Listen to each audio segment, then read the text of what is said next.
"You're not welcome here anymore, Mrs. Carter," my daughter-in-law said through the barely opened front door, while my suitcase sat quietly on the porch of the house I had lived in for 32 years. For a moment I thought I had heard her wrong. The late afternoon sun was warm on my shoulders, the kind of soft Ohio spring light that usually made our street look peaceful and familiar. But the brass doorknob in front of me didn't turn, and the key in my hand suddenly felt like it belonged to a stranger's house. I tried it again, slowly this time. The key slid into the lock just fine, but it wouldn't turn. That was when I noticed the small scratch marks around the keyhole. The lock had been replaced. My own front door had been fitted with a new lock while I was out buying groceries. Behind the door, I could hear movement, quiet footsteps, the faint sound of someone shifting their weight. Then Brooke opened the door a few inches, just enough for her face to appear in the gap. Her expression wasn't angry. It was calm, almost practiced, as if she had rehearsed this moment. "Daniel and I think it's time you stayed somewhere else for a while," she said, her voice smooth and careful. I looked past her shoulder, hoping to see my son. "Daniel?" I called gently. No answer. The hallway behind Brooke looked different somehow. The small oak table that had always held our family photos was gone. In its place was an empty patch of wall where the frames had been hanging for decades. I felt a strange hollow sensation in my chest, the kind that comes when something familiar disappears before you even realize it's being taken away. "Where's Daniel?" I asked again. Brooke didn't move aside. "He's inside," she said. "And he agrees this is for the best." I glanced down at the porch and noticed something I hadn't seen when I first walked up the steps. My old navy suitcase was sitting neatly beside the flower pot, zipped shut as if it had been waiting for me. I hadn't packed that suitcase in years. The last time I used it was when my husband Thomas and I visited our granddaughter in Colorado before he passed away. I stepped back slowly, trying to understand what was happening. The maple tree in our front yard rustled gently in the breeze. Across the street, Mrs. Patterson's curtains shifted slightly, the way they always did when something unusual happened on our block. 32 years in that house. I had painted the kitchen cabinets myself. I had planted the roses along the walkway with Thomas on a cool April morning long ago. Every corner of that place carried a memory.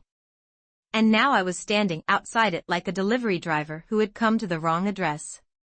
"Brooke," I said quietly, "this is my home." She didn't raise her voice. She didn't argue. She simply looked at me with a polite smile that didn't reach her eyes.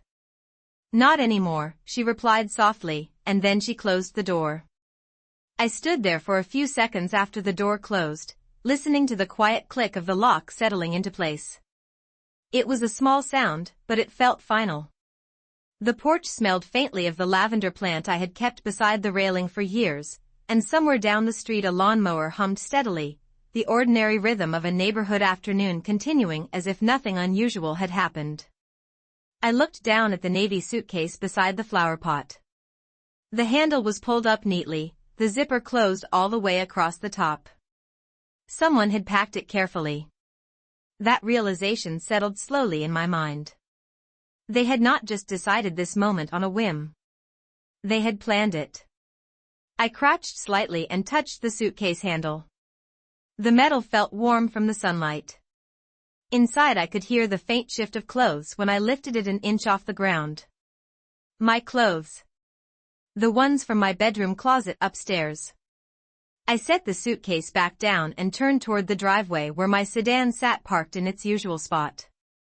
The same car I had driven for almost 8 years now, the same car I used every Thursday to go grocery shopping and every Sunday to visit the cemetery where Thomas rested under a quiet row of maple trees. I walked slowly down the porch steps, feeling the boards creak under my feet the way they always had. For a strange moment I wondered if the house itself noticed what had just happened. 32 years inside those walls. 32 winters watching snow gather along the roofline. 32 summers watering the roses Thomas planted along the walkway. Every creak in the staircase and every draft in the hallway was familiar to me. Yet now I was standing outside like a visitor who had stayed too long. When I reached the driveway, I placed the suitcase gently in the back seat of my car, but I did not close the door right away. Instead, I looked back at the house. From the outside, it looked exactly the same. The white siding, the blue shutters, the porch light that Thomas installed himself one autumn afternoon. Nothing about the place suggested that the person who had built a life there was no longer allowed to walk through the front door. A curtain in the living room window moved slightly. Someone inside was watching. I did not wave. I did not knock again. Instead, I sat in the driver's seat and rested my hands on the steering wheel, trying to understand how things had changed so quietly. Over the past few months, there had been small moments that felt strange at the time but easy to dismiss.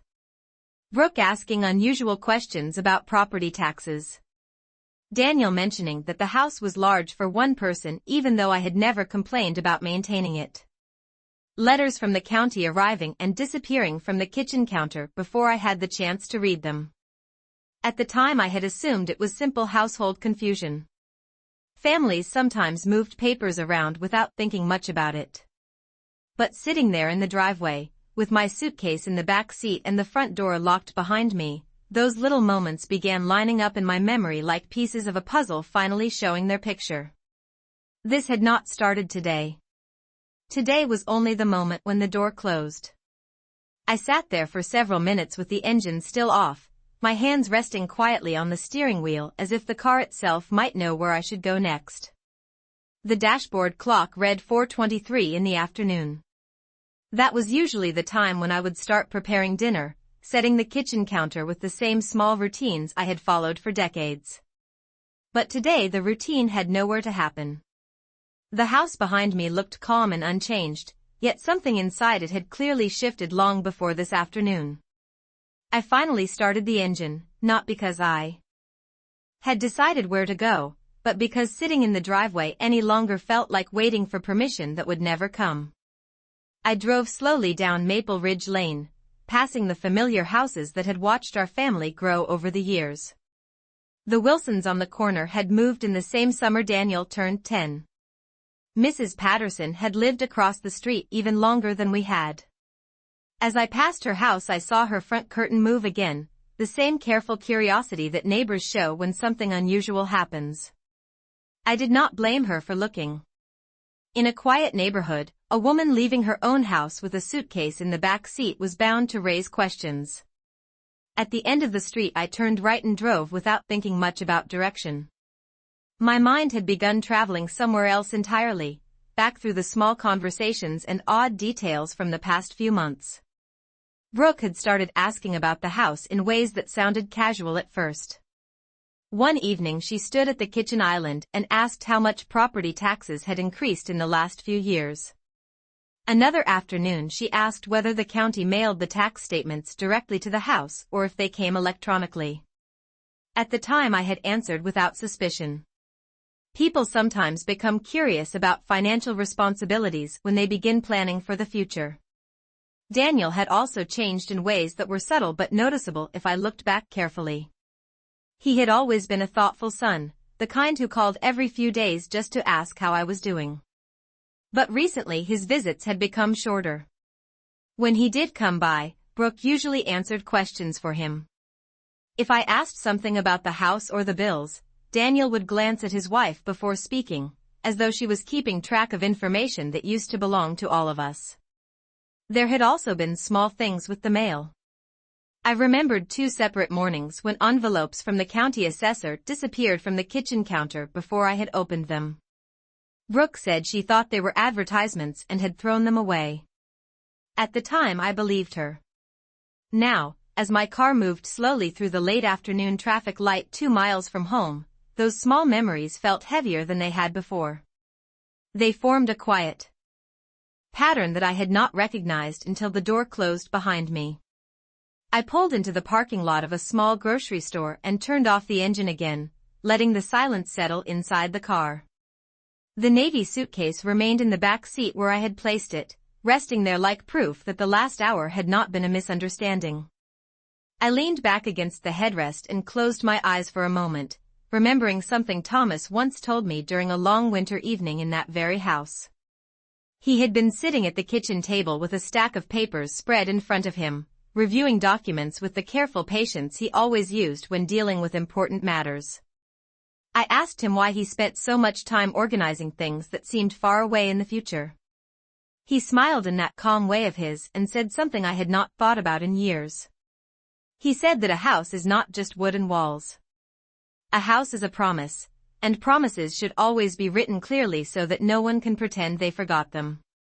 Sitting there in the quiet parking lot, I realized that perhaps Thomas had known something that I had not fully understood at the time.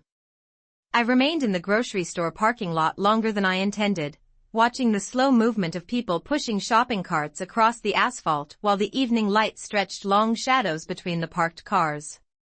For years that little store had been part of my ordinary routine. Every Thursday I would stop there after visiting the cemetery where Thomas rested, picking up milk, bread, and whatever vegetables looked fresh that week. It was the kind of place where the cashier sometimes recognized you and asked how your day had been. Today I stayed inside the car, my hands resting quietly in my lap as the memory of that winter evening with Thomas grew clearer in my mind. I could see the kitchen table exactly as it had been. The soft yellow light above it, the stack of papers spread neatly in front of him, and the careful way he always read each page before signing anything important. Thomas had never rushed through decisions. He believed that time spent understanding something properly was never wasted.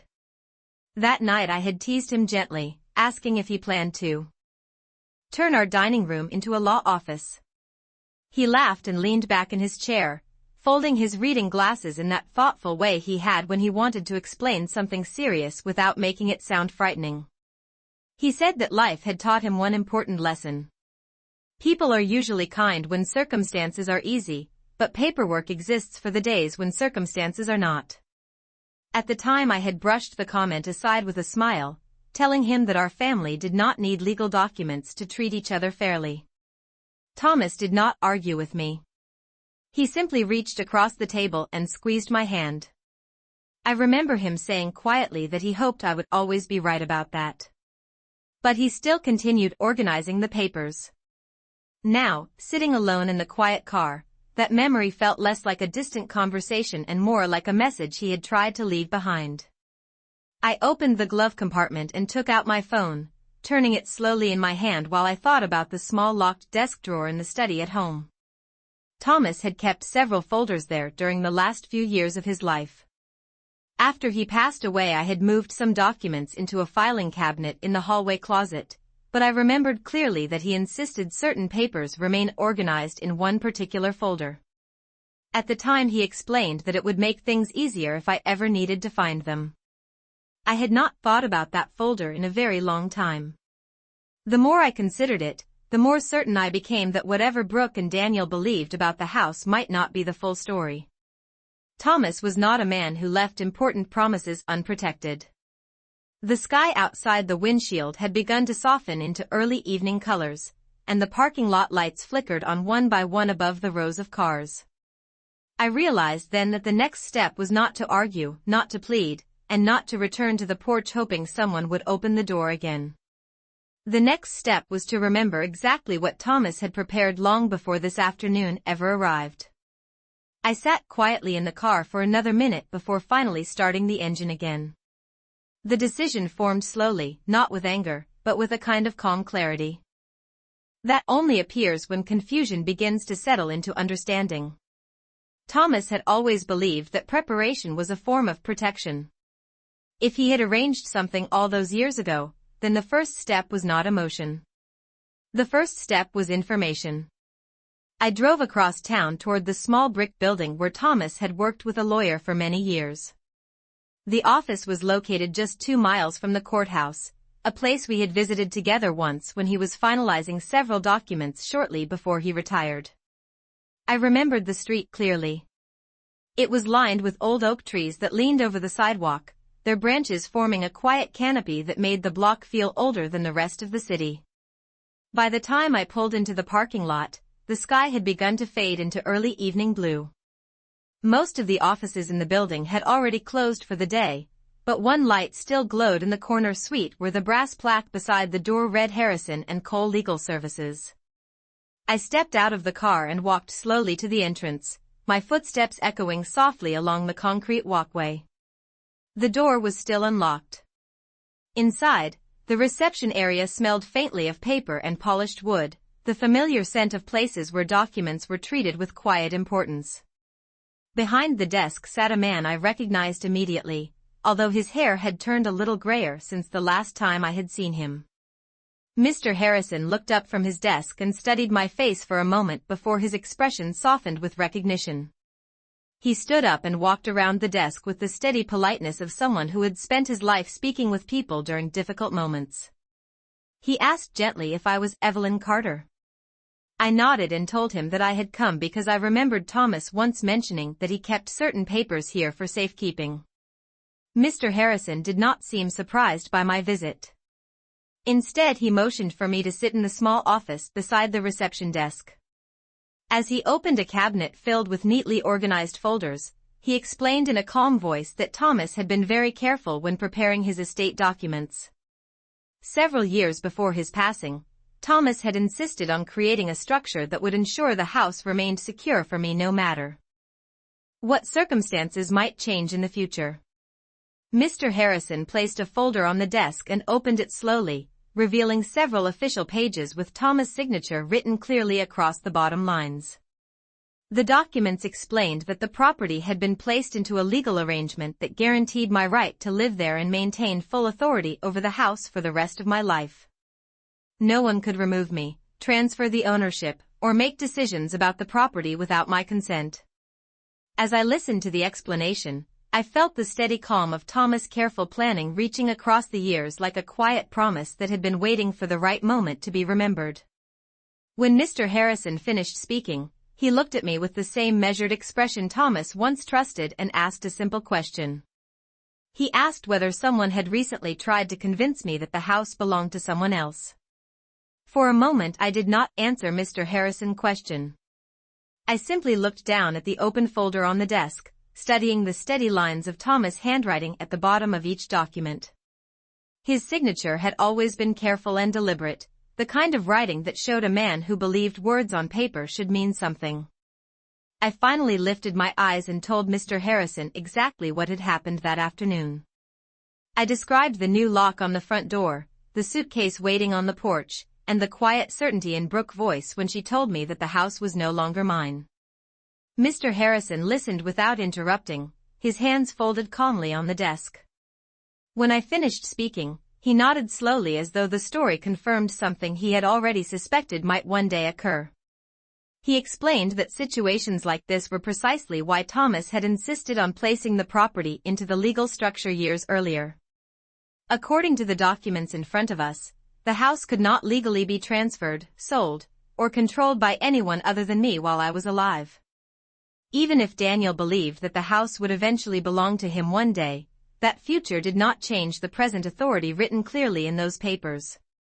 Mr. Harrison closed the folder gently and slid it toward me across the desk. He said that sometimes family misunderstandings grow from assumptions rather than facts, and assumptions have a way of collapsing quickly when the facts are brought into the light. He then suggested something that Thomas would likely have appreciated for its simple practicality.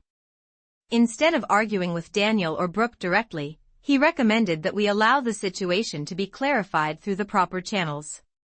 If someone had locked the legal resident out of her own home, that matter could be addressed formally and calmly. The law did not rely on emotions, opinions, or family disagreements. It relied on documentation. As he spoke, I felt a quiet steadiness returning to my thoughts, the same sense of order that Thomas always created when problems appeared complicated at first glance. Mr. Harrison made a brief phone call and explained the situation in measured terms, mentioning the address of the house and the fact that the legal occupant had been prevented from entering the property.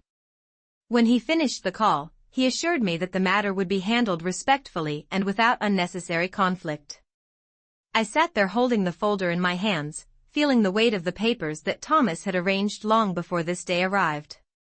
The evening light from the office window fell across the desk, illuminating the neat rows of text that described rights and responsibilities in language that left very little room for confusion. Thomas had once told me that promises should be written clearly so that no one could pretend they misunderstood them. As I walked back toward my car with the folder tucked safely under my arm, I realized that the quiet promise he had made years ago was about to speak for itself. I drove back toward Maple Ridge Lane just as the first streetlights were beginning to glow along the sidewalks. The folder Mr. Harrison had given me rested on the passenger seat, its edges catching the soft yellow light each time a passing car moved in the opposite direction. I did not rush. The calm that had settled inside me felt steady and deliberate, the same kind of patience Thomas used whenever something important needed to unfold in the proper order. When I turned onto our street, the neighborhood looked almost exactly as it had earlier that afternoon, quiet and orderly, the maple trees lining the road standing tall in the fading evening light. My house sat halfway down the block, the porch light now switched on. From a distance. Nothing about it suggested the small storm that had passed through it only a few hours earlier. I parked along the curb instead of pulling into the driveway. The engine ticked quietly as it cooled while I sat for a moment gathering the folder and stepping out of the car. The evening air had turned cooler, carrying the faint scent of freshly cut grass from somewhere nearby. As I walked up the sidewalk, I noticed the same curtain across the street shift again, Mrs. Patterson, careful curiosity still watching the scene unfold from behind her living room window. I climbed the porch steps slowly, the familiar creak of the wooden boards greeting my feet just as they had thousands of times before. For a brief moment I rested my hand on the railing Thomas had installed himself nearly 20 years ago. Then I knocked gently on the front door. Footsteps moved inside almost immediately. Brooke opened the door the same narrow distance she had earlier, but this time the calm confidence on her face faltered slightly when she saw me standing there again. Behind her I could see Daniel in the hallway, his arms folded, his expression uncertain. "Evelyn," Brooke said carefully, her voice tight with polite restraint, "we already explained that it would be better if you stayed somewhere else tonight." I did not raise my voice. I simply held the folder in front of me and said quietly that I had spoken with Mr. Harrison. The name alone caused a small pause in the room behind her. Daniel stepped forward a few feet, looking past Brooke toward the papers in my hands. I explained that Thomas had arranged the ownership of the house very carefully years ago and that those arrangements had not changed. The documents confirmed clearly that I remained the legal resident and decision-maker regarding the property. Brooke's expression shifted again, this time not with anger but with a sudden calculation that seemed to move quickly behind her eyes. Daniel glanced from her to me as though trying to understand which version of the situation he had believed earlier that afternoon. The silence that followed stretched across the porch like a held breath. In the distance I heard the faint sound of a car approaching the street corner, its headlights sweeping briefly across the front lawn. For the first time that evening the balance of certainty no longer belonged to the people standing inside the house. The quiet on the porch lasted only a few seconds, but it felt longer. Brooke held the door halfway open as if she had not yet decided whether to close it again or step aside. Daniel looked at the folder in my hands with the uneasy expression of someone who had just realized a conversation was missing an important piece. Before either of them could respond, a pair of headlights turned slowly onto Maple Ridge Lane and rolled down the street toward the house. The vehicle moved carefully along the curb before stopping a short distance behind my car. It was a patrol vehicle from the local police department, the words clearly printed along the side under the soft glow of the streetlights. The arrival did not bring noise or urgency. Instead it brought a quiet presence, the kind that changes the atmosphere simply by appearing. One officer stepped out of the car and walked calmly up the sidewalk, his posture relaxed but attentive. He greeted everyone politely before asking in a steady voice if someone had reported a situation involving a resident being unable to enter their own home. I nodded and explained that I had been locked out earlier that afternoon. Brooke immediately began speaking, her tone measured but slightly hurried as she explained that there had simply been a misunderstanding within the family and that everything was already resolved. The officer listened without interrupting, his attention moving from her explanation to the folder I still held against my side. Daniel shifted his weight in the hallway behind her, the confidence he carried earlier now replaced with uncertainty. The officer then asked a simple question, the kind that sounded ordinary but carried a quiet authority. He asked who the legal owner of the property was. For a moment no one answered. Brooke opened her mouth as if preparing to explain, but the words did not arrive as quickly as before. Daniel looked toward her and then toward me, as though he had suddenly realized the answer might not be as simple as he once believed. I stepped forward slightly and handed the folder to the officer. He opened it carefully under the porch light, turning each page slowly while the soft rustle of paper filled the silence. The official language of the documents was clear and structured. The kind of writing that leaves very little space for interpretation. After reading for a moment, he closed the folder and returned it to me with a respectful nod. He then looked toward Daniel and Brooke and explained calmly that according to the documents the legal resident and authority regarding the property was standing right there on the porch. The words settled into the evening air with a quiet finality. Across the street the curtain in Mrs. Patterson's window moved again as the neighborhood continued to watch the small drama unfold. Brooke's face lost the steady composure she had maintained earlier, replaced by a quick calculation that no longer seemed certain of its outcome. Daniel looked at the front door behind him and then back toward me, as though realizing for the first time that the house he thought he controlled had never stopped belonging to the person standing outside. I stood on the porch holding the folder while the quiet explanation from the officer settled into the evening air. For a moment no one moved. The porch light cast a warm circle around us, and the maple leaves above the yard rustled softly in the breeze as if the street itself had paused to listen. Daniel was the first to speak, though his voice sounded very different from the confident tone he had carried earlier that afternoon. He asked the officer if there had been some kind of misunderstanding about the documents.